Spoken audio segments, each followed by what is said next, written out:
سورہ زمر آیت نمبر 50.3 والی آیت آپ لوگوں کے سامنے پڑھ کر سنایا، اس کا ایک موضوع یہ بنتا ہے آخر لوگ اللہ کی رحمت سے مایوس کیوں؟ کیا ہم سے پہلے جو اسلاف گزرے ہیں، ہم سے پہلے جو انبیاء گزرے ہیں، کیا وہ بھی کبھی اپنی زندگی میں اللہ کی رحمت سے مایوس ہوئے یا نہیں؟ آج قرآن و حدیث کی روشنی میں ہم اس عنوان پر بحث کرنے کی کوشش کریں گے۔ رب العالمین سے دعا ہے اللہ مجھے اپنی زبان سے حق بات کہنے، مجھے اور آپ کو ان باتوں پر عمل کرنے کی توفیق عطا فرما، آمین یا رب العالمین۔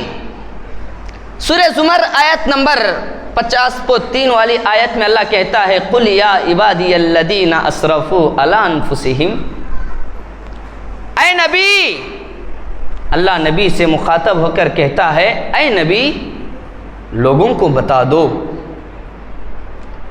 اے نبی تم لوگوں کو بتا دو، جو لوگ اپنے نفس پر ظلم و زیادتی کیے ہیں وہ کبھی اللہ کی رحمت سے مایوس نہ ہونا، کبھی اللہ کی رحمت سے مایوس نہ ہونا۔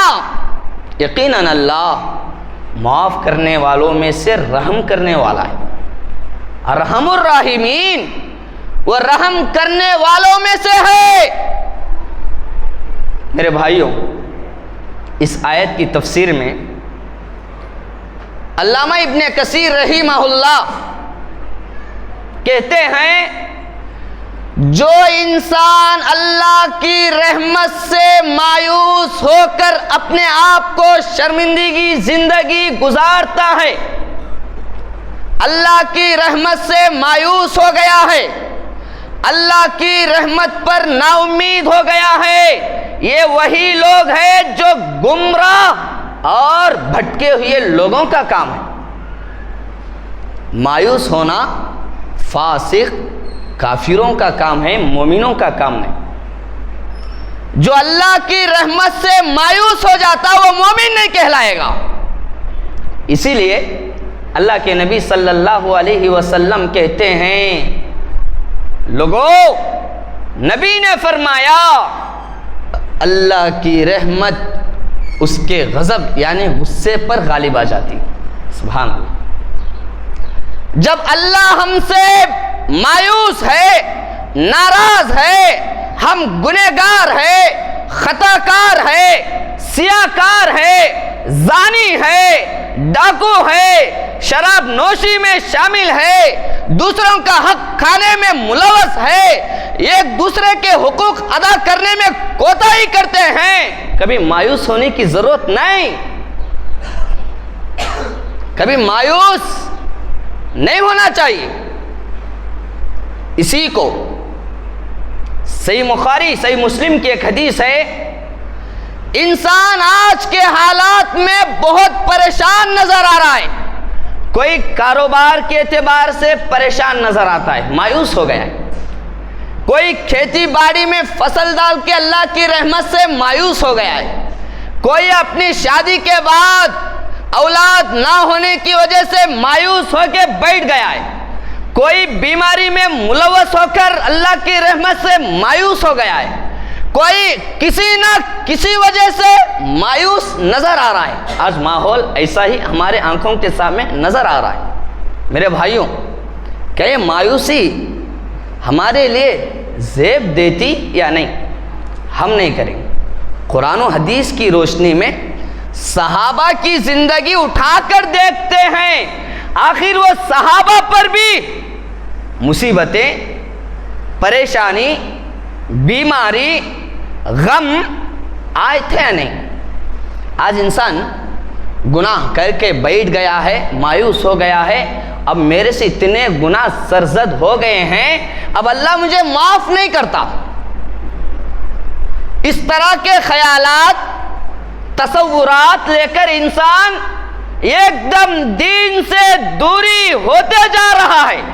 میرے بھائیوں، بنی اسرائیل کا واقعہ اٹھاؤ، 99 لوگوں کو مرڈر کیا ہے، قتل کیا ہے۔ کتنے لوگوں کا بھائی؟ 9 لوگوں کا مرڈر کر کے راستے میں آ رہا تھا ایک راہب. ذرا غور کرنے کی بات ہے ادھر.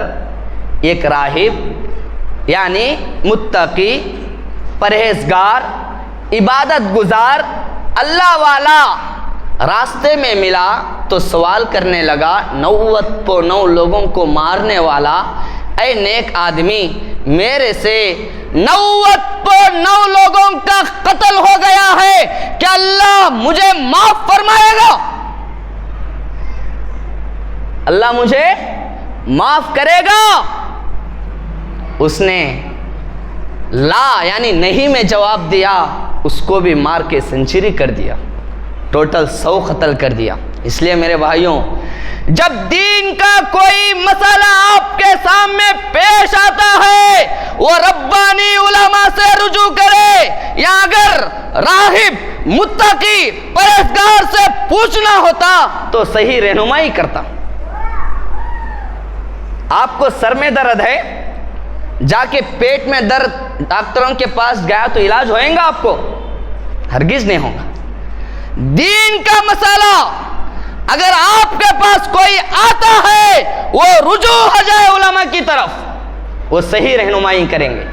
جب اس کو بھی مار کر راستے میں جا رہا تھا ایک عالم دین ملے، سوال کرنے لگا اے عالم، مولانا میرے سے 100 قتل لوگوں کو میں نے اپنے ہاتھوں سے قتل کیا ہے، کیا اللہ مجھے معاف کرے گا؟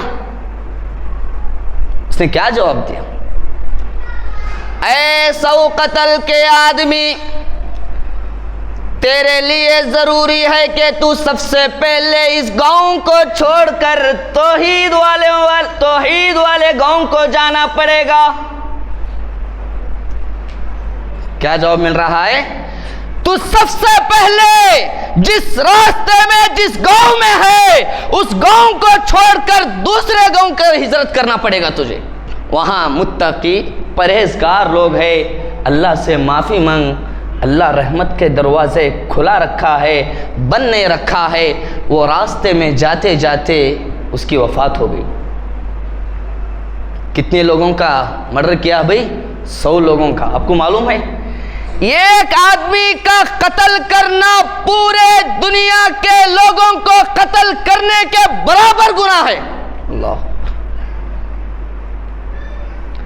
ایک آدمی کو جان سے مارنا پورے دنیا کے لوگوں کو مارنے کے برابر گناہ ہے. ویسا 100 لوگوں کو مار کر اس کے دل میں ایک ڈر پیدا ہو گیا ہے.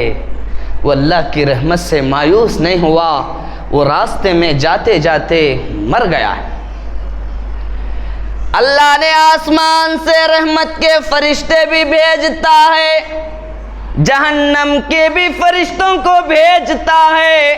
دونوں آپس میں اختلاف میں پڑ جاتے ہیں. آخرکار ان سے سوال ہوتا ہے ارے اختلاف کرے تو کیوں کر رہے ہو؟ جو فیصلہ اللہ سنائے گا اس پر راضی ہو جاؤ گے نا. آسمان سے وحی ہوتی ہے، جس جگہ سے وہ مر گئے ہیں وہاں سے ہم ماپیں گے. اللہ کی رحمت دیکھیے، اللہ کی رحمت کا کرنا ایسا ہوا وہ جنت کے قریب ہو گیا. جہنم کے فرشتے بھی آئے ہیں لینے کے لیے، جنت کے فرشتے بھی آئے ہیں لینے کے لیے. جہنم کے فرشتے ماپے جہنم کی طرف، جب دوبارہ باری آئی جنت کی طرف ماپنے کی، اللہ نے اپنی رحمت سے اس کو قریب کر ڈالا اور ماپنے کی وجہ سے اس کا راستہ کم ہو گیا تو رحمت کے فرشتے اس آدمی کو لے کر جنت کی طرف لے گئے. سبحان اللہ. 100 لوگوں کا مرڈر کرنے والا آدمی بھی جنت میں جا رہا ہے. کیوں؟ کیونکہ وہ اللہ کی رحمت سے مایوس نہ ہو.